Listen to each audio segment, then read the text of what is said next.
2026 বিশ্বকাপে খেলবেন Messi. Messi বলেন, আমি জানি মানুষ আমাকে ভালোবাসে। এই জার্সি পরে কোথাও গেলে আমার নামে রব ওঠে। মেসির জন্য দলের দরজা খোলা রেখেছেন কোচ লিওনেল স্কালোনি। পরবর্তী বিশ্বকাপের আসর বসবে আমেরিকায়। ইন্টার মায়ামিতে খেলা মেসি আমেরিকার আবহাওয়ায় নিজেকে অনেক আগেই মানিয়ে নিয়েছেন। তাছাড়া মেসি এখনো আর্জেন্টিনার আক্রমণ ভাগে নেতৃত্ব দিচ্ছেন। গোল হচ্ছে না, মেসিকে বল দাও। আক্রমণ দানা বাঁধছে না, মেসি কিছু একটা করবে। প্রতিপক্ষ কঠিন, মেসি ভরসা। বল পায় মেসি যা যা করছেন তা অসাধারণের থেকেও বেশি কিছু। দলের সঙ্গে মেসির বোঝাপড়াও অন্য পর্যায়ের, বিশেষ করে জুনিয়রদের সঙ্গে। মাঠ কিংবা মাঠের বাইরে গত 2 দশক বিশ্বকে মোহিত করে রেখেছেন লিও। বার্সেলোনার ক্যাম্প নো থেকে সান্তিয়াগো বার্নাবু, স্তদ দি ফ্রান্স থেকে ওয়েম্বলির সবুজে ছোট দুটি পায়ে মেসি যা রচনা করেছেন সেগুলোকে রূপকথা ছাড়া আর কি বা বলা যায়। তবে মুদ্রার উল্টো পিঠ তাকেও দেখতে হয়েছে। ব্যক্তিগত সব ধরনের অর্জন থাকার পরও তাকে শত সমালোচনা শুনতে হয়েছে। দীর্ঘ 28টি বছর আর্জেন্টিনা ভক্তরা দুঃখের সাগরে নিমজ্জিত ছিল।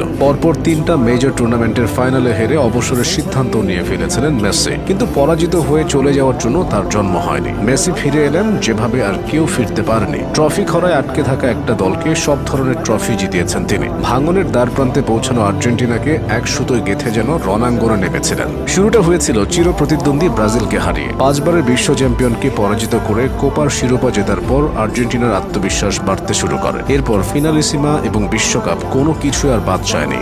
যে কোপা আমেরিকার কাছে গিয়ে পরপর 2 বার ফিরে আসতে হয়েছে, সেই কোপার স্বাদ তিনি পরপর 2 বার পেয়েছেন।